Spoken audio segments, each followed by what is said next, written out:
Bonjour à toutes et à tous, j'espère que vous allez bien. Je suis très heureuse de vous retrouver ce matin avec Sophie Brarda, que vous commencez certainement à connaître. Elle nous retrouve aujourd'hui pour un Loin mais ensemble pour la 3e fois. Sophie Brarda, que je représente en quelques mots, psychanalyste, spécialiste des profondeurs, la psychologie des profondeurs. Elle est aussi autrice de ce livre formidable dont nous avions parlé lors du premier live ensemble, Se réaliser avec le tarot, qui est un livre vraiment passionnant que je vous recommande encore, ou en tous les cas, je vous renvoie à la première vidéo avec Sophie pour le découvrir. J'accueille Sophie qui va nous parler aujourd'hui de la symbolique des rêves. Sophie qui va arriver dans quelques instants. Bonjour. Ah, hello.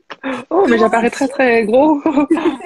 Alors attends, je sais pas comment ça s'est mis moi, ma caméra. Attends, elle est peut-être reculée. J'ai l'impression d'avoir mon visage en.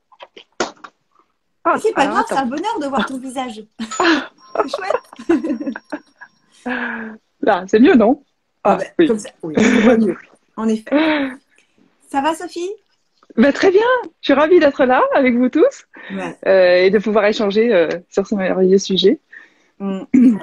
Fabuleux et très, très, très vaste sujet, en tous les cas, ça c'est sûr. Alors, est-ce que tu peux nous dire, Sophie, quelle est la fonction de nos rêves? Ah, alors, oui, c'est important de savoir que bon, la phrase célèbre de Freud, c'est les rêves, c'est la voie royale à l'inconscient. Hein, déjà, faut considérer que en fait, l'inconscient cherche à communiquer avec nous à travers un langage qui n'est pas rationnel, puisque par définition, il est l'inconscient. Il va pas utiliser les mêmes codes ou la même grammaire que notre langage conscient. Consciemment, c'est très rationnel, c'est logique, il y a une certaine cohérence. Et c'est pour ça qu'on dit toujours que les rêves ont l'impression qu'ils ont ni queue ni tête, qu'ils sont absurdes. Beaucoup de gens qui viennent en séance me disent toujours, je n'ose même pas vous dire mon rêve parce qu'il est tellement, je comprends rien. Enfin, il paraît complètement fou.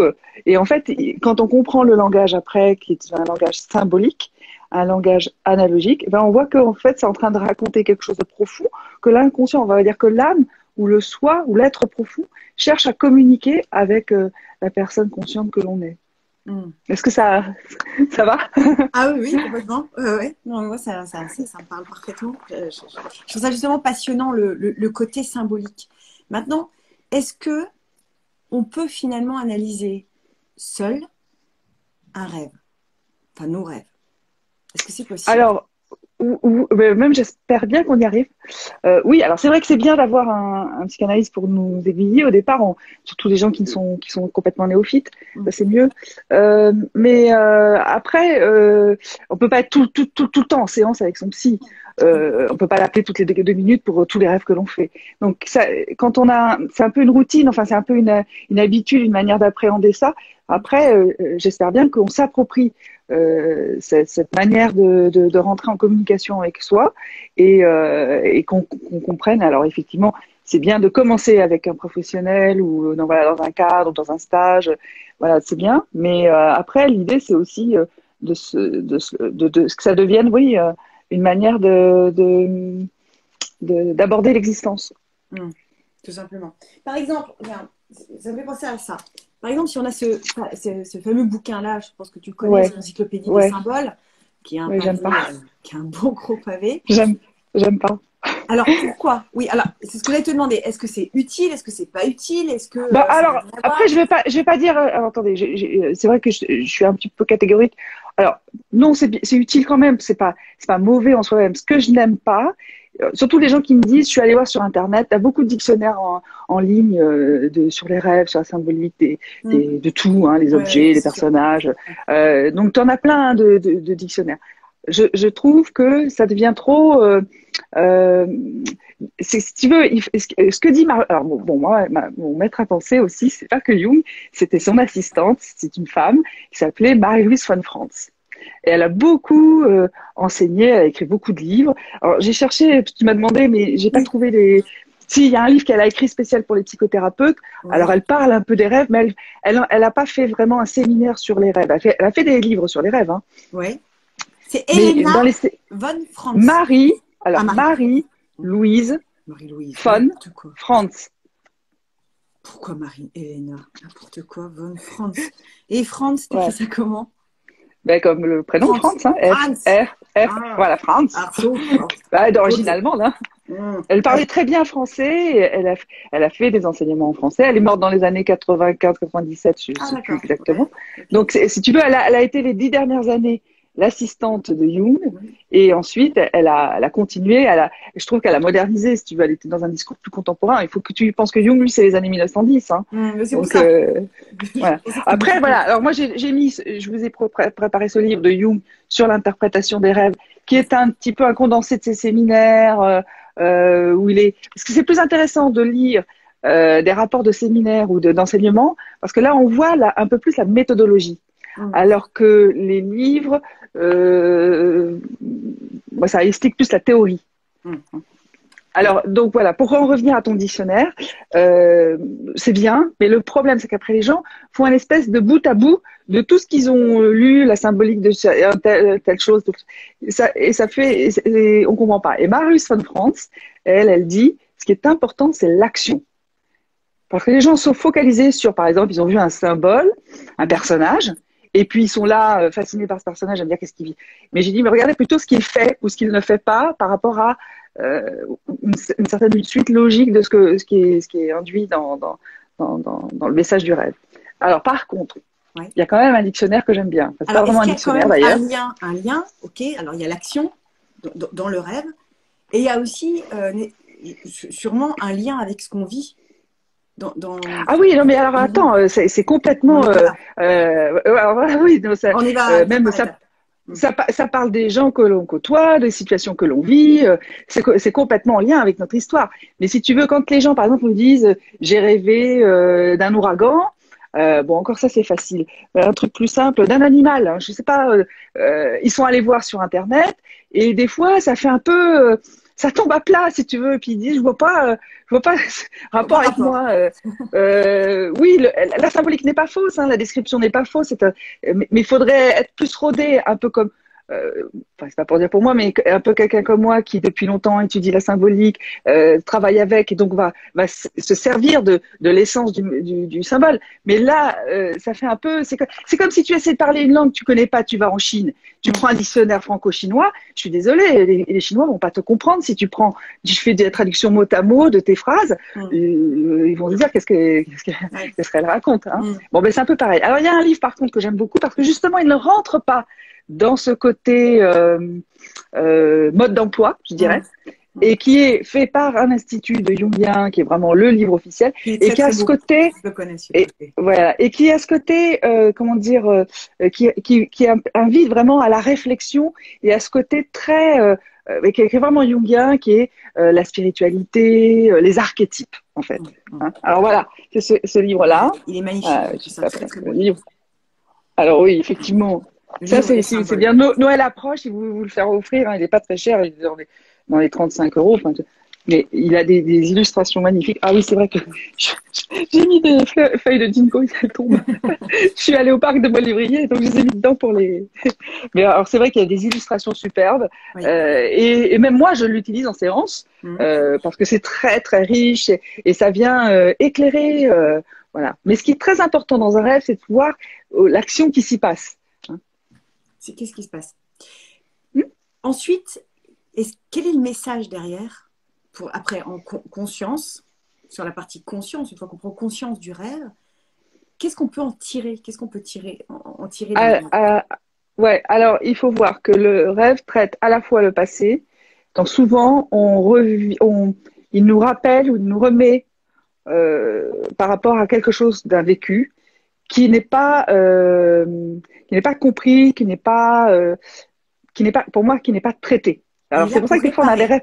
Donc le rêve est là pour réparer d'une certaine manière. Ou pour avertir, c'est pas forcément pour avertir, pour traiter. Mais même quand tu viens en psychanalyse, il faut que tu traites des informations par rapport à des émotions que tu as vécues, par rapport à ton histoire. Il y a des choses c'est un peu comme si tu avais entassé des tas de dossiers au fur et à mesure de ta vie. Et c'est pour ça qu'à un moment donné, des fois, on se dit, ah, ma vie, ça va tout de travers, mais on n'a pas fait le lien. C'est mis de côté, c'est rangé dans un tiroir, mais en fait, c'est toujours là. Et c'est pour ça que je dis, on n'a pas traité ces événements. Donc, je sais pas, par exemple, si tu as eu une crise de couple il y a 5 ans, si tu as eu un problème au travail, si tu as été rejeté dans ta petite enfance, enfin, je te cite comme ça peut être n'importe quoi, mais parfois, les gens, ils ont l'impression, bon, c'est passé, c'est fini, ça me concerne plus, j'ai tourné la page. En réalité, non, ça n'a pas été traité, c'est-à-dire ça n'a pas été libéré, ça n'a pas été... tu vois ce que je veux dire? C'est quelque chose qui tu dois t'en départir, tu dois vraiment t'en libérer. Et donc, ça reste là, toujours en latence. Alors ça, c'est par rapport au passé. Et par rapport à l'avenir, c'est pour ça qu'il y a des fois des rêves qui ont une petite connotation prémonitoire. C'est un peu des rêves qui t'entraînent à ce que tu vas devoir faire dans les jours suivants ou dans les mois suivants. C'est-à-dire que, quelque part, c'est un peu comme si tu étais en entraînement, comme si tu étais un avatar projeté dans un film vidéo et que tu es en situation et comment tu réagis. On te pose les différents enjeux, les différents défis et toi, comment tu vas fonctionner. C'est pour ça que des fois, ça répète parce qu'on n'a toujours pas trouvé la solution. D'accord. D'où certains rêves répétitifs. D'où des rêves qui reviennent. Voilà. C'est en mode, vas-y, il faut aller dans ce sens-là. Et des fois, ça dure sur des années. Les gens me disent, ça fait 10 ans que je fais toujours le même rêve. Ou je suis par exemple, moi, c'était mon cas. Oui. Ma première psychanalyse pendant 7 ans, qui est donc une lacanienne, on n'a jamais analysé de rêve, à mon grand désespoir. Et j'étais toujours poursuivie par un serial killer. Et à chaque fois, il me disait, je t'aime, mais je vais te détruire. Donc, j'étais toujours tu vois, c'est comme dans un film. Hein. Donc, j'étais à chaque fois ballottée entre la peur, il va me tuer, et en même temps, une espèce de fascination, et à vouloir l'aimer, enfin, un truc complètement... Et puis, à chaque fois, il poursuivait avec un couteau, un flingue, enfin, c'était vraiment un rêve récurrent. Et donc, première séance avec mon psychanalyste jungien. Et juste une question, c'était toujours le même personnage? Tu voyais son visage ou pas? Oui, je voyais son visage, mais ça changeait de personnage. La configuration était la même, mais c'était toujours un serial killer. Toujours un serial killer. Voilà. C'était un homme à chaque fois. Ah, ça, c'était un homme, c'est sûr. Et donc, la première séance que je fais avec mon psychanalyste, alors tu vois, j'ai fait 7 ans, j'y allais 2 fois par semaine, c'est pas pour dire que j'ai pas travaillé quand même. Hein. Mais bon, l'approche lacanienne, freudienne, on n'analyse pas les rêves en séance, hein. Vraiment pas. C'est pas la base du travail. Par contre, la base du travail en jungien, c'est que vraiment, on va analyser les rêves. Et donc là, pour moi, ça a été, tu sais, c'est comme si on m'ouvre, je dis c'est la boîte de Pandore, on m'a ouvert le truc et j'ai tout con. C'est comme si, ça y est, on m'a donné les clés. Ça m'a fait un révélateur. Et ces rêves-là se sont arrêtés du fait que j'ai compris. Et en gros, pour toi, est-ce que tu peux nous dire, qu'est-ce que ça voulait dire? C'était quoi le message derrière? Oula, alors là, on rentre dans le dur. Alors ça, c'est un rêve récurrent. Il faut savoir aussi que c'est un rêve récurrent à beaucoup de femmes. Alors, si c'est pas un serial killer, ça peut être un terroriste, ça peut être, qu'est-ce que c'était l'autre jour? Enfin, tu vois, toute forme d'agresseur. Un homme agresseur. Les femmes font beaucoup ce rêve-là, beaucoup de femmes. Et ça veut dire qu'elles sont à ce moment-là aux prises avec leur animus. L'animus, c'est la partie masculine de la femme. Donc, quand on va rêver dans un rêve d'un personnage masculin, quel qu'il soit, que ce soit le père, le frère, un homme célèbre, un professeur, un collègue de travail, son amoureux, son compagnon, quel que soit ce personnage masculin, de toute manière, ça reflète, il représente dans ce rêve la partie masculine de la femme. Alors, ça veut dire qu'à ce moment-là, moi, j'étais dans un rapport conflictuel très douloureux avec le masculin et que c'était quelque chose qui venait m'attaquer et qu'il fallait que j'arrive à le pacifier, à faire la paix avec ça. Et donc, après avoir analysé ce rêve-là, quand tu as eu cette clé en main, ça t'a apaisé? Ah, mais ça m'a libérée, mais vraiment. Alors après, il a fallu il y a eu d'autres rêves ou ça. Parce qu'après, bon, moi, je rentre pas dans les détails, je te fais les grandes lignes, mais après, si tu veux, il faut comprendre exactement l'articulation, comment c'est articulé ce conflit, cet animus, de quelle manière il opère à l'intérieur de la psyché féminine. Il faut le comprendre. Au début, tu es là, déjà, ça apaise. Et puis après, si tu rentres dans une exploration de toi, dans un introspection, dans une réflexion, c'est le but d'une analyse. Mais par exemple, regarde, me vient à l'esprit, moi j'ai jamais rêvé ni de terroriste, ni d'un fou furieux qui voulait Tant mieux pour toi. Ça m'a jamais rêvé ça. Mais non, moi récemment, j'ai rêvé d'un garçon que je connais mais que j'ai pas vu depuis très très très longtemps, qui mesure, on verrait dans la vraie vie, 2,10 m et qui en fait, dans mon rêve, était tout petit, enfin était plus petit que moi, et tout malingre et tout fragile, tout malade.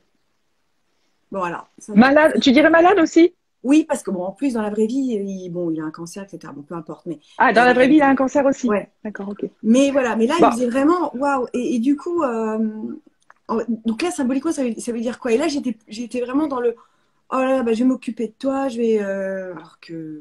Voilà, alors, on va dire que toi aussi, tu as un rapport à ton animus qui est peut-être en ce moment particulier, qui est éprouvant. Bon, c'est pas aussi violent que moi. Moi, c'était vraiment le gros travail que j'ai fait avec mon psychanalyste. C'était, il y a des femmes comme ça, on dit, elles ont un animus destructeur. Donc, c'est pas ton cas, c'est pas un animus destructeur, mais c'est un animus qui est, je dirais, anémié. Il est petit, il vit une maladie. Alors, alors, il faut bien comprendre, hein, que tout ce qu'on va rêver, que ce soit des amis, des gens qu'on connaît, c'est pas d'eux dont on parle. Tout est le rêveur. Hein. Tout dans le rêve est le rêveur. Les objets, les lieux, les personnages, tout est le rêveur. Mais ça va montrer donc différentes facettes, différents aspects du rêveur et la manière dont ça se constelle ou ça cohabite ou pas, les conflits qu'il peut y avoir à l'intérieur de soi. Donc toi, forcément, tu as compris, donc cet ami représente ta partie masculine, ce qu'on appelle l'animus. Et l'animus, c'est normalement une force qui aide la femme, c'est une force motrice qui aide la femme à se réaliser. Donc c'est très important. Et donc peut-être que toi, en ce moment, par rapport à tes projets ou tes activités, parce que ça concerne le faire, l'action, l'animus pour la femme. Hein, c'est ce qu'on fait, ce qu'on va mettre en place, tout ce qui va être de l'ordre de l'extériorisation, tout ce qu'on va organiser. Et donc peut-être que toi, il y a des choses qui sont un petit peu atrophiées ou minimisées. Il a perdu de sa vigueur, je dirais, de sa tonicité. Et quand même, il a une maladie, un cancer, c'est quelque chose qui ronge. Alors c'est quelque chose qui est complètement refoulé. Ma mère dit toujours, c'est une psychothérapeute aussi, elle dit toujours, c'est la maladie de la culpabilité, le cancer. Donc ça veut dire qu'il y a peut-être une culpabilité en toi, par rapport à ton rayonnement, par rapport à qu'il faut aller dénicher, qu'il faut aller voir. Et la bonne nouvelle dans ton rêve, c'est que de toi-même, tu vois, ton être profond, intuitivement, il sent le besoin, la nécessité d'aller s'occuper de cette part-là, puisque toi tu dis j'ai envie de le consoler, de m'en occuper. Et ben ça c'est très très bon signe. Ça veut dire que toi tu es vraiment à l'écoute de ça et que tu ressens ce besoin, cette nécessité d'aller vraiment t'occuper de ton animus. C'est hyper intéressant. Et excuse-moi, et qu'est-ce qu'il fait comme métier ou qu'est-ce qu'il faisait comme activité cet ami? Il fait un métier chiant. Je crois qu'il est dans la finance, un truc comme ça. Ah, est-ce que, je ne veux pas rentrer trop dans ta vie privée, est-ce qu'il y a des soucis par rapport à l'argent en ce moment pour toi ou quelque chose qui est en relation avec les finances? Lui, j'en sais rien. Non, je sais pas. Je sais pas. Je ne saurais pas te dire. Mais alors, moi, tu réfléchis à... Oui, toi. Ah, moi? Oui. Bon, c'est toujours un fond problématique, moi, l'argent. Voilà. Alors, ça veut dire que c'est là-dessus. etc. Blablabla. Ok. Alors, c'est ça. Il faut que que tu ailles voir, que tu explores ton rapport à ça et que faut t'en occuper. Faut vraiment toi par rapport aux complications, enfin, ce que ça évoque émotionnellement ton rapport à l'argent. Là, je ne vais pas rentrer parce qu'après, tu comprends dans l'analyse d'âme, après on peut aller très loin dans la vie privée. Là, on est dans un moment qui se veut public, mais en séance, je vais vraiment rentrer précisément après pour décortiquer et comprendre quelle est l'articulation qui vient heurter la personne, quoi. Mais Et- toi, tu as compris, oui, réfléchis bien par rapport à ça, en pensant, mais je dois y aller vraiment comme tu fais dans le rêve, avec ce côté bienveillant, que je prends soin, pas accusateur. Justement, puisque je pense, qu'il y a de la culpabilité sur l'argent, il mhm. faut justement que tu déverrouilles cette culpabilité et que tu sois euh, tolérante et euh, tu vois, Ouais, bienveillante et douce avec ça. conciliante par rapport aux culpabilités que tu peux avoir. Mhm. J'adore, j'adore, j'adore. J'ai eu un message de Caroline qui m'a écrit son rêve. Je pensais Ah, y avoir accès via mon ordinateur, mais je ne vois je pas vais tous les messages sur mon ordinateur. Donc, c'est pour ça que je les ai vite grattés sur le papier avant de démarrer. J'ai noté quelques phrases. Dans son rêve, elle se voit courir dans tous les sens. Elle apprend qu'une cousine se tue dans un accident de voiture. Elle arrive en retard à son enterrement, entourée des gens de la famille, dont beaucoup sont morts. Et j'ai vraiment noté ce que je sentais important dans ce rêve-là. Et, Mhm. mais sa cousine, je crois que c'est celle qui est morte justement, a 48 ans dans le rêve, alors que dans la vraie vie, elle en a 58. J'ai noté ça parce que je me suis dit que certainement les chiffres avaient un sens aussi, il était important. Ce qui aurait été intéressant, c'est de savoir que celle qui t'a écrit ce rêve, quel âge elle a. Elle a une cinquantaine d'années.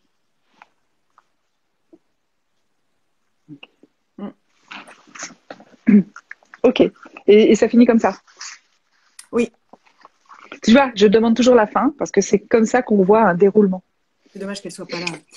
Ouais. Bon, c'est pas grave, mais déjà, attends, on va lui donner quand même une sacrée Il y a info. de quoi faire. D'abord, alors, et ça aussi, ça fait partie des rêves récurrents, des gens qui rêvent de mort, soit de la mort de quelqu'un, soit leur propre mort.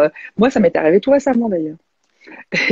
Et donc là, ben, c'est vrai que sur le moment, on se dit oups, mais en réalité, c'est un super rêve parce que ça dit qu'on va vivre effectivement comme une mort et une renaissance. Mm. C'est-à-dire que c'est pas la mort, la fin. Un rêve ne va jamais annoncer notre propre mort. Hein. Mm. Ça va plutôt parler d'une sorte de mort symbolique, c'est-à-dire c'est la fin de quelque chose, d'une période, de soi. Il y a une métamorphose, ça annonce un très grand changement. Et ce qui meurt, c'est une ancienne version de soi-même, une ancienne manière d'être, une époque de sa vie. Voilà, c'est la fin de quelque chose. Donc ça, c'est très très bon. Excuse-moi, est-ce que ça peut avoir un lien avec le travail? Parce que pour connaître un petit peu cette Sa personne-là. cousine, ce serait bien de savoir ce qu'elle fait, ce qu'elle est, parce que c'est ça qui meurt. Mm. D'accord. Et donc voilà, il faut que, comme je t'ai posé pour ton amie, il faut savoir le métier, qu'est-ce qu'elle en pense, parce qu'en fait tout est symbole. Elle a pris dans son inconscient a pris le symbole de sa cousine parce qu'elle représente quelque chose. Par contre, ce qui tu parles, c'est son âge. Alors ça renvoie à la rêveuse. La rêveuse à 48 ans, il s'est passé quelque chose. Tu vois, quand je t'avais dit qu'il faut traiter le passé. Oui. Mm. Alors là, ça lui, puisque tu me dis qu'elle a plutôt 50 ans, donc ça veut Oui. dire qu'à 48 ans, elle a vécu quelque chose de particulier dans ce passage de sa vie. Et Mm. sans doute que cette mémoire vient se réactiver dans ce grand passage qu'elle est en train de vivre en ce moment où il va falloir mourir. Donc, va falloir se transformer, muter, changer, donc lâcher prise sur des choses. Et peut-être que c'est ça qu'il faut qu'elle comprenne, ce qui s'est passé à 48 ans, ce qu'elle a vécu à ce moment-là, ce qui a été douloureux pour elle, ce qui n'a pas été compris. Effectivement, là, il faut qu'elle le traite. C'est-à-dire Mm. et en faisant les liens avec aujourd'hui, qu'est-ce qui se répète, qu'est-ce qu'elle revit là en ce moment, et ça peut concerner le boulot, oui, bien sûr. Mm. Est-ce que ça peut être la C'est un santé changement de aussi? vie Est-ce que derrière, ça hein. peut C'est être un la gros changement de vie. santé? Parce que, alors, en quoi, qu'est-ce que ça veut dire cet accident de Non. voiture? Est-ce qu'accident de voiture, c'est Ah, une ah non, ah ben indication? non. Ah non, non. Alors la voiture, c'est pareil, c'est un autre rêve récurrent. Alors, vous êtes nombreux, je suis sûr, si tu te rappelles, tu as souvent rêvé de voiture. Oui. C'est-à-dire à conduire la voiture ou quelqu'un conduisait une voiture. Oui. Ça fait partie des rêves récurrents Mm. que tout le monde fait. Pourquoi? Parce Oui. que la symbolique, D'ailleurs, typiquement, moi, je rêve souvent d'un gros 4x4 noir, voiture allemande, 4x4 noir. C'est étonnant, hein. Soit qui me fonce très bien. dessus, enfin, il y a toujours un truc avec un 4x4 noir. Ouais. Ok. Alors, la voiture représente la manière dont on conduit sa vie. C'est comme la carte du chariot. Mm. Hein, tu vois, donc c'est pour ça qu'aujourd'hui, si on devait dessiner la carte du chariot, on mettrait une voiture, on mettrait pas un attelage avec un carrosse et des chevaux. C'est parce que, tu vois, dans notre inconscient collectif, conduire à la voiture, c'est comment on conduit sa vie. Et quand il y a un accident, ça veut dire il y a une manière. C'est comme si je prenais une direction et la vie vient me percuter pour que je prenne une nouvelle direction.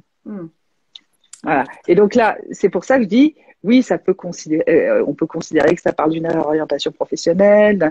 En tout cas, c'est un gros changement qui, pour elle, est vécu d'une manière bouleversante, un peu brutale, parce que, je répète, c'est en lien avec ce qui s'est passé à 48 ans et que, tu vois, ça vient réveiller une certaine problématique ou une certaine quelque chose, une certaine souffrance ou quelque chose qui émotionnellement a été lourd pour elle et qu'il faut qu'elle s'en dégage.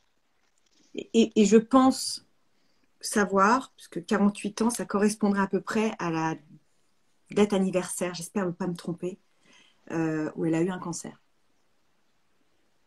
Donc elle en est guérie. Oui. Elle a changé sa vie quand elle a eu ce cancer.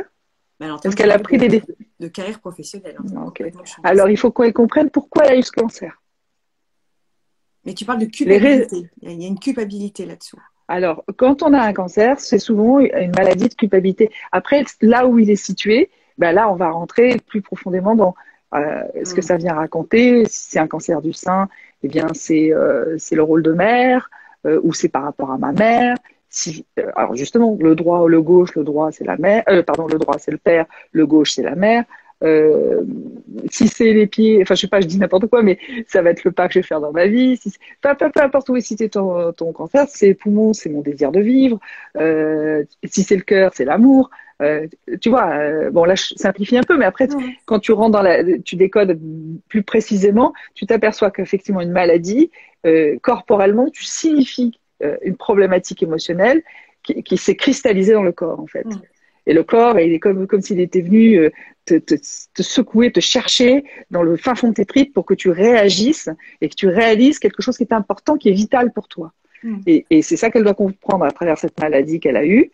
Qu'est-ce que c'est venu voilà, chercher en elle, et que aujourd'hui, il y a un défi, c'est maintenant il va falloir changer les choses vraiment et changer d'orientation, prendre son destin en main, prendre le volant de sa voiture et de se dire je vais aller maintenant dans quelque chose de différent pour pas me retrouver à revivre encore un énième cancer ou je sais pas quoi, tu vois.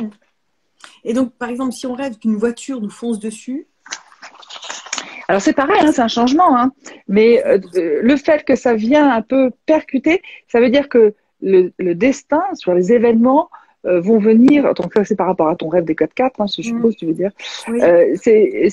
Ça va venir, comment dire, c'est quelque chose qui est peut-être un changement qui va être lié à quelque chose d'extérieur, peut-être par rapport à quelque chose qui va arriver dans ta vie et qui va t'obliger à changer, à opérer aussi une réorientation, changer de direction, à changer quelque chose. Par exemple, dans ce rêve-là, j'en ai pas retenu beaucoup dans ma vie, mais celui-là m'avait marqué parce que je me souviens que j'étais avec mes enfants et que je leur disais courez, il va nous foncer dessus, et on trouve refuge dans l'angle d'un immeuble, et donc la voiture étant comme ça, il ne pouvait pas nous toucher.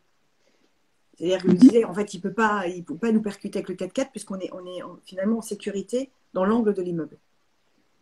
Du coup, oui, alors après, les réactions que l'on a dans le rêve quand on fuit, quand on cherche à se réfugier, ça, c'est parce que émotionnellement, nous appréhendons ce que le changement, en fait, il s'est vécu dramatiquement. Pourquoi? Parce que le changement implique des choses bien précises qu'il va falloir mettre en place et dont tu as peur, dont tu crains. C'est pas l'événement lui-même c'est que les conséquences que ça signifie, les changements que tu vas devoir opérer réellement, te mettre mal à l'aise parce que ça te désoriente, ça te change tes repères ou ce que tu avais, comment tu avais construit ta vie jusqu'à présent. Tu l'as fait récemment ce rêve ou c'est Non, il a quelques années celui-là. Alors, si tu fais un peu le point sur ce que tu as vécu, il t'avertissait d'un changement de vie. Est-ce que tu le constates? Oui. Voilà. Donc, il était et maintenant, tu penses que ce changement n'avait rien de dramatique au fond. Il n'avait rien de.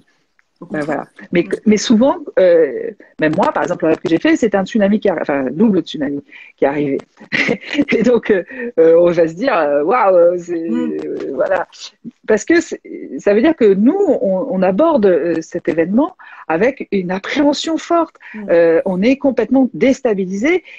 Et quand ça vient nous heurter, comme moi la vague ou toi la voiture, Mm. c'est vraiment, ça vient, comment dire, nous remettre en question, ça vient complètement nous déstabiliser. Mais l'événement lui-même, qui est la raison du changement, est plutôt positif. C'est une opportunité, en fait. Mm. Excellent. Je lis en même temps le message de Véronique. Là. Depuis quelques mois, je rêve régulièrement que je suis menacée par des personnes armées chez moi et autour de la maison. J'ai peur Bah, et je me cache. Grand classique, c'est ce bon, qu'on disait alors, tout donc, tu à as l'heure. compris.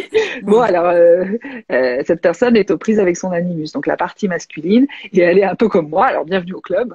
Hein. Elle est donc comment dire, en train de vivre quelque chose de très éprouvant. Mm. Alors ça, alors après, il faut aller chercher. C'est souvent en lien. Tu sais, le premier homme qui nous a enfin qui a fait, qui a permis, enfin comment dire. L'animus, c'est un amas, c'est un amoncellement de tas de représentations, de tas de rapports aux hommes en général. Le premier homme qui a eu cette influence, c'est notre père. Donc, mais après, il y a des tas d'autres, il y a les camarades de classe, les professeurs à l'école, ensuite les collègues au travail, les supérieurs hiérarchiques, les petits amis, les compagnons, enfin tous ces hommes-là, les uns après les autres, ont un peu fabriqué dans notre inconscient cette image de l'homme que l'on se fait. Mm. Donc, il faut aller voir déjà dans le premier homme qui est le père. Mm. Et sans doute qu'elle vit quelque chose qui est une injonction paternelle ou difficulté par rapport au père, comment dire, une problématique avec son père, et qu'il faut faut aller le résoudre en fait. Mm. Parce que ça viendra tout le temps la chercher, et c'est pour ça qu'on voit ces terroristes, ça vient l'attaquer, quoi. Donc, même si elle en voit plusieurs, le nombre n'a pas d'importance dans ces cas-là. Ah ben, ça veut dire qu'elle a beaucoup d'attaques. Mm. Elle ressent Ça beaucoup s'appelle les d'attaques. attaques. Ouais, ça s'appelle des attaques de l'inconscient, des attaques de l'ombre. L'ombre, c'est un peu notre cave dans laquelle un peu on y met, c'est tout ce qui nous déplaît, tout ce qui on veut pas avoir affaire à ça, tout ce qu'on craint, tout ce que l'ombre. Donc c'est la partie dans notre inconscient qui est vraiment la partie obscure, la partie qu'on redoute, et on passe notre temps à fuir. Donc dans les rêves, quand on fuit comme ça veut dire que on a une attaque de l'ombre. L'ombre, vraiment, c'est la part de soi qu'on refoule, qu'on veut pas avoir affaire à ça, qu'on rejette totalement, mais qui nous poursuit. Et plus on fuit, plus ça nous poursuit. Donc, c'est pour ça que je dis, il faut arriver à apprivoiser son ombre, il faut arriver à pacifier ça à travers un dialogue qu'on doit entamer avec soi. Mm.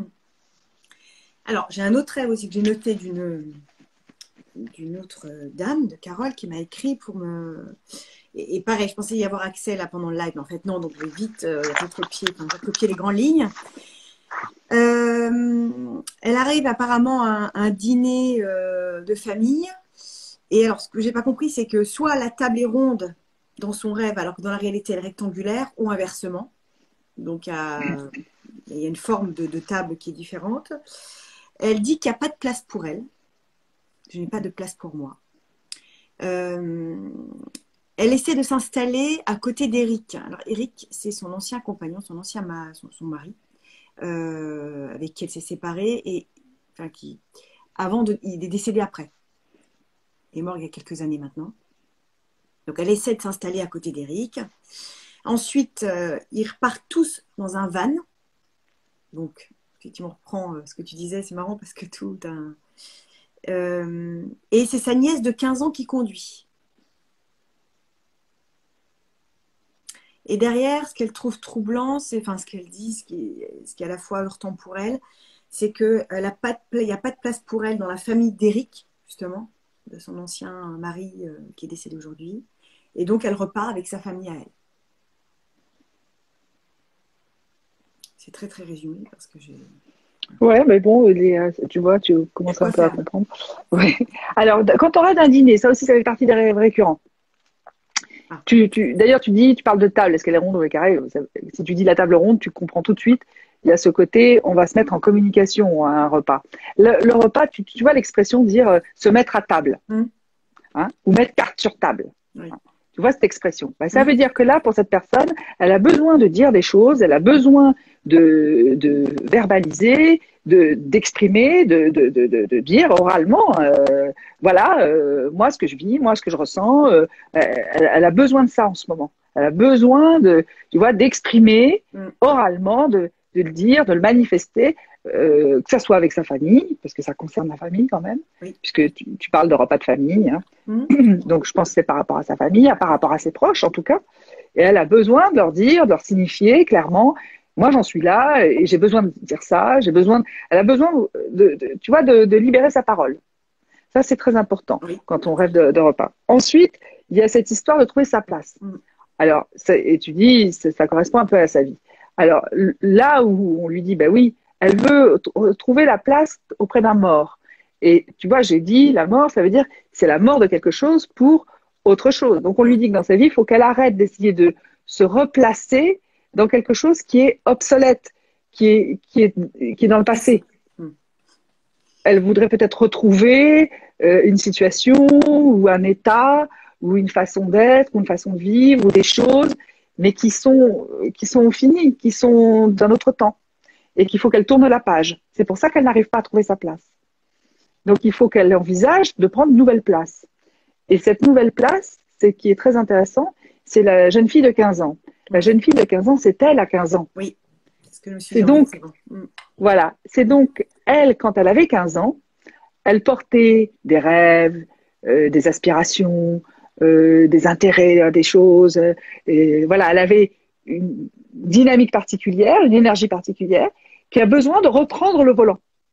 Tu l'as compris, puisque c'est prendre le volant de sa vie. Donc, c'est ça qui doit conduire et peut-être entraîner avec elle par rapport à sa famille, puisque dans ce van, il y a sa famille. Donc, ça veut dire que par rapport à sa famille, il va falloir que sans doute, c'est pour ça qu'il va falloir qu'elle leur parle, ou qu'elle signifie des choses clairement par rapport à ce qu'elle a envie de faire, ce qu'elle a envie de vivre, là où elle veut aller. Enfin, voilà, après, c'est peut-être toujours des choses plus précises qu'elle doit dire, signifier à sa famille. Mais ça veut dire que là, il faut qu'elle se rebranche, qu'elle se reconnecte à la jeune fille qu'elle était à 15 ans, qu'elle se souvienne ce qui l'intéressait à l'époque, comment elle voyait sa vie, ce qu'elle avait envie de vivre, et qu'elle remette ça comme si elle reprenait cette jeunesse, cet élan, qu'elle reprenne cet élan, et qui va lui donner la propulsion pour avancer dans son existence. C'est passionnant. Et connaissant un petit peu l'histoire, oui, c'est assez juste. D'accord. Après, elle serait la mieux placée que moi, évidemment, pour donner son ressenti, mais bien sûr. Je n'en dis pas plus. On verra quand elle regardera la vidéo. Sylvie nous dit, de mon côté, j'ai fait un rêve dingue fin 2019, avant la vague Covid. Une tempête de sable recouvrait tout. Le soleil se rapprochait de la terre. Tout était détruit. J'ai mis mes enfants à l'abri. Une voix me disait, tout va être dévasté, mais tu vas t'en sortir. Et le Covid est arrivé juste après. Ouais, ben voilà, tu vois, alors là, tu as l'exemple type. Moi, le Covid, ça a été, alors c'est encore plus violent. Moi, c'est un dinosaure qui est arrivé, qui bouffait tout, qui écrasait tout le monde un peu à la Jurassic Park, tu vois. Et là, je suis terrifiée et je me dis, putain, je vais y passer. Et dans la scène, là, j'ai cette espèce de pareil comme une voix qui me dit, mais, parce que je vois les gens courir affolés, et je dis, mais il n'a juste que faim et il a peur, il a peur et il a faim. Et tu te rappelles, dans les premiers temps, tout le monde s'est précipité pour aller acheter, dévaliser les magasins pour acheter à manger. Le PQ et en les fait, pâtes. ça venait chercher, donc je l'ai compris vraiment, que ça venait chercher, que les gens, ça touchait archétypalement dans le côté, c'est des pulsions archaïques de peur de manquer à manger, voilà. Bon, alors, donc, son rêve, c'est pas étonnant. Son rêve, c'était la tempête de sable. Donc, la tempête de sable, c'est pareil, ça balai. C'est marrant que tu parles de peur par rapport à ça aussi, par rapport à cette histoire de dinosaures, de peur, puisque le Covid attaquant souvent, surtout les poumons, enfin, c'est là où c'est bien compliqué et dangereux, ça attaque les poumons. Et les poumons en médecine chinoise, c'est la peur. Après, c'est la manque de joie aussi. Mais c'est le manque de joie, c'est la manque de joie. C'est le souffle. Alors, d'un point de vue jungien, quand même, c'est le souffle. Hein. C'est le pneuma. C'est ce qui fait ce que Jung appelle le pneuma, c'est le souffle de vie. C'est ton âme. Mm. Donc, dès que ça touche à tes poumons, ça touche à ta raison de vivre, à ton âme profonde. Alors, bon, on va pas faire l'analyse du Covid. Enfin, je veux bien le faire, hein, mais je veux revenir dans le rêve. Oui, Et puis oui, après, pardon, si tu oui, veux, je te oui. parlerai du Covid, Oui, que oui, moi je oui. considère que c'est autre chose. Ouais. En tout cas, là, la tempête de sable, Oui. ça veut dire un grand vent qui balaye, hein, et qui fait que, ben, on le dit tous, il y a eu une vie d'avant et une vie d'après. C'est ce que Clairement. ce Covid est venu complètement bouleverser nos vies. Il y a un avant, un après. Mm. C'est clair qu'on ne retournera pas à la vie d'avant. Ça a complètement modifié nos mœurs, au niveau de la société. Donc c'est ce qu'elle dit, ça, c'est venu balayer, hein, créer un grand coup de vent et alors, balayer ben, tout ce qu'on avait construit de nos vies et d'avant.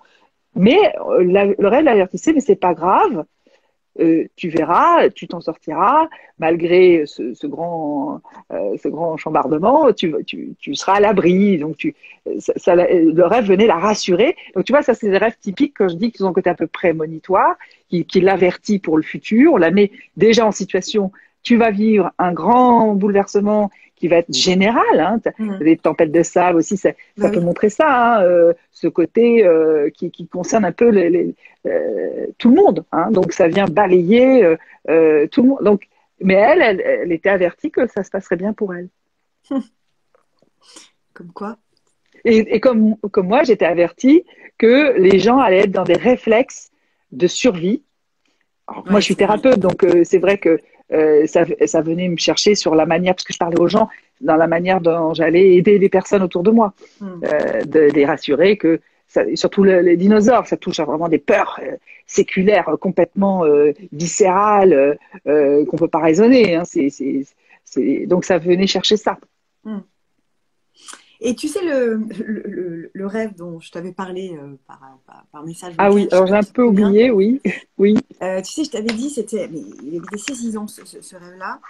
C'était, j'étais devant la cathédrale de Strasbourg et il y avait une estrade, un public et j'étais sur scène et je chantais. Et je chantais visiblement avec mon père qui était là. Alors bon, c'est vrai que mon père est musicien, mais bon. Ok, et en chantant, je chante et puis mon père à un moment donné se retourne vers moi puis il fait mais vas-y, va lui dire, descends, va-t'en et va lui dire. Lui dire quoi? On ne sait pas. Mais enfin, pour moi, après, c'était lié à l'amour, c'était lié au sentiment, tel que je le ressens, que je l'ai ressenti après. C'était va lui dire que tu l'aimes, en gros, c'était ça. C'était un peu ça. Mhm. Je suis pas Voilà, sûre. Hein. Alors, je sais pas. ben non, moi je pense que c'est d'abord le lieu. Alors tu vois, c'est important, c'est aussi, faut tout mettre en relation. C'est-à-dire le début du rêve. Alors bon là, il est un peu court. Enfin, je pense qu'il était plus élaboré. Enfin, il y a plus de choses. Mais Oui, si tu reprends tes notes, tu vas avoir la première partie de tes rêves dans tes notes, c'est l'introduction. On te met dans le rêve, on te dit, ben voilà, de quoi on va parler dans ce rêve. Un peu, tu vois, c'est le sujet. Voilà de quoi il est question. Ensuite, tu as la partie intermédiaire qui va être le développement. Comment toi, tu le traites ou pas, si tu y arrives, voilà, tout ce que ça suscite en toi. Et à la fin, c'est pour ça que je demande toujours la fin, hum, ben, c'est un peu la réponse, ce que tu peux faire, la solution. Là. OK? Alors, ton début de rêve, ça se passe dans une cathédrale. Donc, pour moi, ça concerne la devant, spiritualité. devant. Oui, mais devant ou Et devant, derrière, c'est où tu pareil. veux, Ok. Devant, c'est une cathédrale. certes, oui. C'est une cathédrale. Oui. C'est sur qui compte. C'est C'est quand ça qui même. était. Oui, oui, puis je la sentais. Bah, C'est vrai que c'est une cathédrale qui m'a toujours impressionnée, que j'aime énormément. voilà. Euh, Alors, j'ai donc, un rapport très particulier avec cette cathédrale. J'ai une histoire particulière avec cette bah, voilà. cathédrale. En plus, tu vois, c'est pas n'importe quelle cathédrale. Non, Donc, tu vois. non, non, non, vraiment. Et elle était derrière moi. Et je la sentais fortement derrière moi. Elle était là, puissante derrière. Alors, ce sont toutes tes aspirations spirituelles qui sont, tu vois, en arrière-plan en toi et que tu sens profondément. Là, c'est vraiment un rêve un peu mystique. Hein, c'est un rêve profond et qui concerne aussi le soi. Strasbourg, ça veut dire la route pour aller au bourg, hein, il me Oui, semble. ouais, Hein. probablement. Je sais pas. Si tu traduis, ben, le bourg, c'est le centre-ville. Oui. Et il me semble que Stras, c'est la rue. Hein. La voie, Mhm, Stras, oui, oui, la voie mhm, pour aller au bourg. mhm, Donc, c'est pour toi, la voie, la spiritualité, c'est la voie pour aller au centre. Le centre, c'est le soi. C'est pour ça que c'est un rêve très, très mystique, là, pour le coup. Très d'accord. profond. Et là, tu ressens que c'est ça que tu dois dire, que tu es plus maintenant dans des préoccupations ou un besoin de développer ta vie spirituelle, de la mettre en avant, sur scène, c'est-à-dire de la révéler. Et même tu es poussé par ton père. Alors là, la fonction positive de l'animus, c'est un bol animus qui te dit, qui t'encourage à aller, vas-y, va plus loin dans peut-être au travers des écrits que tu vas faire, de travers de ton activité, ou au travers des livres ou des enseignements que tu vas donner, que tu insères davantage la dimension spirituelle, ou toi, ton expérience de la spiritualité, à travers tes actions, ce que tu mènes. Donc, c'est pas dis que tu l'aimes, c'est dis que tu es animé de spiritualité, dis et partage ta spiritualité avec les autres. Ok. C'est un très beau rêve. Oui, il est beau. Oui, d'ailleurs, pour que je m'en souvienne et qu'il me marque autant, c'est qu'il y avait quelque chose de vraiment puissant. Et réfléchis bien, je suis sûre que là, dans ce que tu vas faire dans les temps prochains, tu vas davantage inclure la spiritualité dans ta pratique. Ah ouais, c'est marrant que tu me dises ça. Ouais, je suis sur un projet là-dedans. Donc j'ai pas tort. Non, c'est drôle. Très, très intéressant. Est-ce qu'il y a des personnes qui voudraient intervenir, partager avec nous un rêve, un questionnement particulier? N'hésitez pas à poser des questions à Sophie. C'est tout bonnement merveilleux. Je vois pas. Alors... Et quand on rêve de nos enfants, c'est quoi? Pareil, oui, alors les enfants. C'est quoi? Oui, et selon les âges, tu as vu, j'ai dit pour alors que ce soit une nièce ou voilà, les enfants en général, ou ses propres enfants, bah, en fait, c'est nous aux âges qu'ils ont. C'est-à-dire, toi, tes enfants, parce que tu avais tes enfants dans ton 4x4, c'est ça? Oui, le fameux 4x4 qui allait nous écraser. Ouais. Ils avaient quel âge à l'époque? Je sais quand pas. Quand tu as fait ce rêve? Alors, attends, 5 ans, c'était peut-être il y a 4-5 ans que j'ai rêvé de ça. On va dire 4 ans. Donc, Gauthier avait... Attends. Il avait 12 ans. Et la petite, elle avait 7 ans. Alors, tu réfléchiras après. Tu essaieras de te rappeler qu'est-ce qui s'est passé pour toi dans ta vie quand tu avais 4 ans, 7 ans et 12 ans. Ah ben, je sais, ok. Voilà. 4 ans, je ne sais pas, ça ne parle pas, mais 7 ans et 12 ans, oui, ok.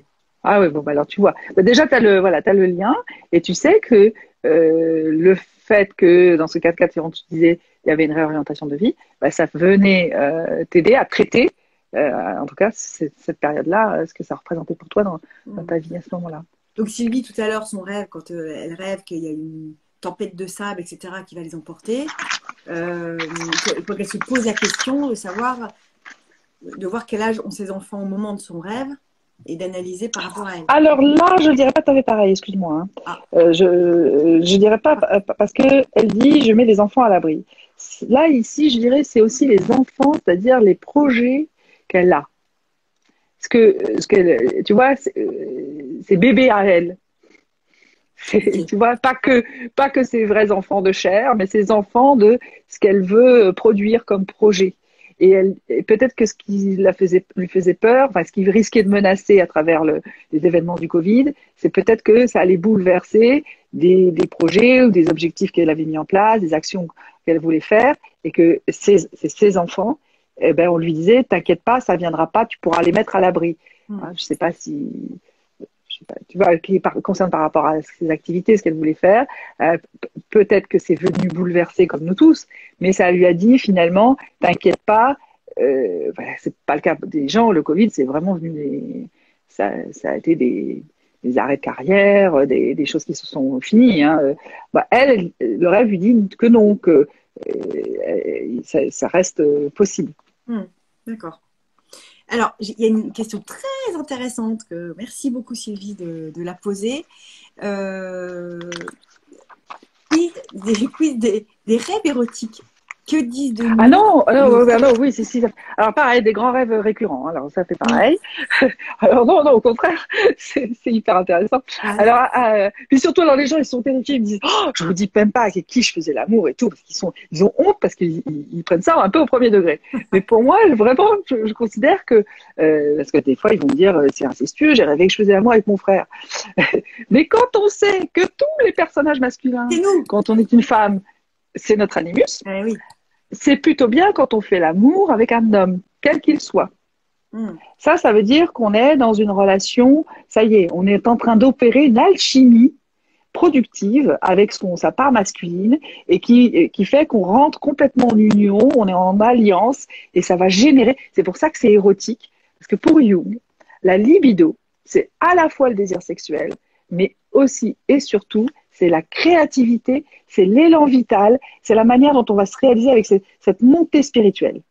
Donc c'est une énergie qui est donc motrice. C'est pour ça que ça va avec l'animus pour la femme, pour l'homme c'est l'anima, Oui. parce que il y a un côté, tu vois, ce côté érotique, ben, c'est un peu comme ce qu'on appelle la kundalini. Hein. C'est-à-dire c'est à la fois la kundalini, hein, c'est une pratique de méditation, d'un yoga, bon qu'on retrouve aussi dans le monde tibétain, on appelle ça le tantra yoga.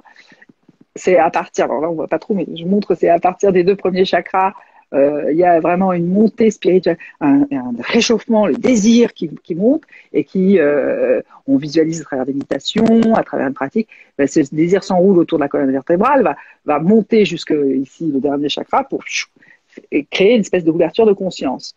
Donc, alors Jung a beaucoup écrit là-dessus. Hein, c'est vraiment là quelque chose de très important pour Jung parce que c'est tout le processus d'individuation passe par là. Tout ce qui fait comment on va se réaliser, accéder à sa partie la plus profonde, la plus lumineuse, eh bien, ça passe par la libido et ça passe par cette montée spirituelle. Donc, quand on fait des rêves érotiques, là, on est en plein travail alchimique sur comment on fait induire cette union et que cette union crée une espèce de, tu vois, d'explosion énergétique qui fait que, allez, on se met en route. Et alors, par exemple, est-ce que ça peut arriver, enfin, perso, moi, ça m'est jamais arrivé, je crois pas, mais en étant hétéro, de rêver de faire l'amour avec une fille? Qu'est-ce que ça Oui, dit bien de nous sûr. à ce moment-là? Oui, Alors, oui. est-ce que c'est... Parce que oui, mais Là, qu'est-ce que ça pour veut le dire? coup, l'autre fille représente quelque chose de nous, à laquelle on doit s'allier. Rêver de faire l'amour, c'est s'allier à quelque chose. Hein, c'est s'unir. L'acte d'amour, c'est vraiment un acte d'union physique. Hein. Donc, quand on rêve qu'on fait l'amour, si c'est une fille, eh bien, il faut savoir. Alors, si c'est une fille inconnue, c'est peut-être quelque chose qui représente le soi. L'inconnu, c'est souvent la part du soi. On ne sait pas, c'est quelque chose d'un peu mystérieux. C'est pas la personne que on se dit qu'on se représente. C'est pas Julie, quoi. C'est autre chose de Julie qui est profond, qui est comme s'il y avait une déesse à l'intérieur de Julie qui sait tout, mais que je la connais pas et qui est incroyable. Et tu pourrais rêver de faire l'amour avec cette personne-là. Si c'est une personne connue de ta vie ou une célébrité, eh bien, ce qu'elle représente, cette personne, c'est une attitude, une qualité, un aspect que tu as besoin, que tu as en toi, en potentiel, mais que tu as besoin d'intégrer et de vraiment conscientiser. D'accord. Et donc, quelqu'un, alors est-ce que ça a un rapport justement aussi avec l'orientation sexuelle? Parce que quelqu'un d'homosexuel, justement, une femme homosexuelle par exemple, qui va rêver d'une femme, est-ce que pareil, on reste dans la même dimension, ça ne change rien à cette interprétation, à cette analyse? Ah ben oui, c'est le soi. C'est elle avec son soi. Ouais. C'est elle avec sa partie profonde. Après, parfois, on fait l'amour avec quelqu'un qui n'est pas terrible. Hein. Alors, parce que je te parle de ça, mais ça peut être l'ombre aussi. On peut faire l'amour avec l'ombre. Là, c'est moins drôle. C'est-à-dire, il y a des gens qui me racontent, ils veulent pas. Après, ils se sentent obligés, ils le font, mais tu vois, un rapport difficile. Et ça, c'est l'ombre. C'est-à-dire que là, on se rend pas compte, mais on est en train de se faire absorber par des aspects inconscients obscurs qui viennent complètement nous influencer et parasiter notre vie. Quoi. D'accord. Et qu'est-ce qu'il faut comprendre dans ces cas-là? Typiquement, il faut faire un gros travail sur soi, puis il faut vraiment faire un travail d'acceptation de se remettre en question. et de son ombre et de sa part d'ombre, ou de ses parts d'ombre. Oui, et d'arrêter d'accuser la situation, les autres, c'est la faute à ceci, à un tel, à nanana. Il faut aller voir sa propre responsabilité dans ce qu'on est en train de vivre. Bon, ça, c'est valable pour tout, mais c'est bien de le souligner. Pour le coup, de l'ombre, oui. Vraiment. Par exemple, Sylvie qui dit « Je rêve très souvent d'un ex ». Qu'est-ce que ça dit de nous de parler d'un ex? C'est quoi? C'est une part de nous avec lequel on... Alors, c'est toujours l'animus, hein, tu as compris, c'est mais ce qu'il représente, alors c'est pour ça que je demande souvent le métier, ce qu'elle y met, comment elle le voit, qu'est-ce qu'il a de particulier, qu'est-ce qu'il a de singulier cet homme, qu'est-ce qu'il représente pour elle. Et ça, c'est ça, quand ça vient dans son rêve, c'est ça qu'elle doit prendre conscience ou utiliser ou s'en libérer. Enfin, je sais pas, après, comme je t'ai dit, il faut voir l'action. Alors là, moi, je dis toujours, il faut voir qu'est-ce que fait l'animus. Je dis toujours, qu'est-ce qu'il fait? Alors, des fois, il fait des trucs complètement bizarres ou que la personne n'aime pas, elle réprouve. Et je dis, c'est justement ça que vous devez faire. Comme quoi, par exemple? Tu as un exemple? Ah, là, j'ai pas d'exemple. Je n'ai pas d'exemple. Ça me vient pas là. Là, comme ça. Non, j'ai pas tellement de monde, alors mais je sais pas, à part que la personne, je sais pas, coupe un arbre, je sais pas, je dis n'importe quoi, ou fait quelque chose qui choque la personne, qui dit, oh ben non, on va pas faire ça, qui d'ailleurs va agresser le gars en question en lui disant, mais non, et lui reproche dans le rêve. Alors, en fait, en réalité, il faut bien couper l'arbre, en fait. Mais nous, on rejette parce que ça nous dérange. D'accord. Je dis ça, couper un arbre, ça pourrait être autre chose. C'est pas, voilà, un truc qu'on désapprouve que dans le rêve, on dit ah ben non, pourquoi cette personne fait ça, il faut pas, ça va pas, c'est n'importe quoi. Mais ça, c'est nos réactions à nous qui on dit ah ben non, on refuse, on rejette ce que l'animus nous demande de faire. D'accord. Caroline dit j'ai souvent rêvé à une certaine période que je plongeais dans une piscine, mais je m'apercevais qu'elle était vide. Ah oui, ça c'est ennuyeux. Alors, mais là, je ne parle pas du point de vue technique de tomber dans une piscine vide. C'est le point de vue jungien. C'est parce que plonger dans la piscine, c'est super, mais c'est dommage qu'il n'y ait pas d'eau. Voilà, c'est pour ça que je dis, ah merde, c'est couillon. Alors, donc, plonger dans la piscine, c'est qu'elle a besoin de plonger dans la sphère émotionnelle. La piscine, enfin, l'eau. Tout le rêve qu'on rêve d'eau, ça parle de nos émotions. Tu vois, l'eau à côté comme ça, fluctuant, comme les émotions, on a des vagues d'émotions. Moi, je te parlais du tsunami, donc ça voulait dire qu'émotionnellement, ça allait complètement me bouleverser. Avec, oh, je vais être débordée par mes émotions, je vais pas arriver avec ce côté comme ça. Hein, on a peur de ça. Donc, plonger dans une piscine, c'est qu'il y a un besoin en elle, une aspiration profonde d'aller à la rencontre de ses affects, de ses sentiments, de ses ressentis, de tout ce qui est vraiment émotionnel en elle. Sauf que quand elle arrive, il n'y a plus d'eau. Donc, pourquoi, on a envie de dire, mais pourquoi, qu'est-ce qu'elle a fait? Est-ce que elle se censure? Est-ce qu'elle a peur de ses émotions? Est-ce que tu sais la fin de ce rêve? Ah bah pas du tout. Mais elle est là, alors elle peut peut-être nous dire, du coup, est-ce qu'elle se fait mal? Est-ce que je sais pas. Oui, c'était ça que je voulais savoir. Est-ce qu'elle y va vraiment? Est-ce que finalement elle s'arrête au plein milieu? Ou est-ce qu'elle s'arrête? Ou est-ce qu'il se passe autre chose? Elle va pas tarder à nous répondre. Elle dit oui, c'était il y a très longtemps. Ça va, c'est fait maintenant, le fait je pense, de plonger dans ses émotions. Donc, ouais. Alors, tiens, ça me permet de donner l'occasion d'expliquer aussi comment on travaille avec les rêves. C'est-à-dire que là, tout le travail qu'on fait là depuis qu'on a démarré notre live, c'est de comprendre, d'analyser les rêves. Alors ça, c'est 50% du boulot. Jung dit, ça aide beaucoup de vous faire remonter à la surface tous les contenus. Il y a un truc que je comprends pas. Normalement, sur Instagram, les lives, on pouvait les dépasser d'1 heure. Ouais. Et là, il s'affiche, il reste 1 minute 45. Donc, faut qu'on arrête alors. Instagram est revenu à son ancienne mode de limiter nos lives à 1 heure. Oh mince, parce que justement, j'avais prévu plus de temps. Moi aussi, j'étais tout long. Voilà, on enregistre celle-là et puis on peut continuer si tu as un peu de temps encore. Ah oui, moi j'avais prévu, bah oui, je t'avais dit, j'aurai du temps, ça sera plus cool. Ouais, jusqu'à midi, ce serait super. Alors, ce que je fais, c'est que j'enregistre, d'accord? Ouais. Faut bien le garder, cette partie-là. Ouais. Et on se retrouve tous après, si tout le monde est d'accord. Voilà. D'accord? Et puis, Sylvie, tu gardes, tu pourras renoter ce que tu as écrit là et tout, Nathalie aussi, d'accord? On fait comme ça? Ok? Allez, à tout de suite. On se retrouve pour un deuxième live. La suite. À tout de suite. Super. À tout de suite.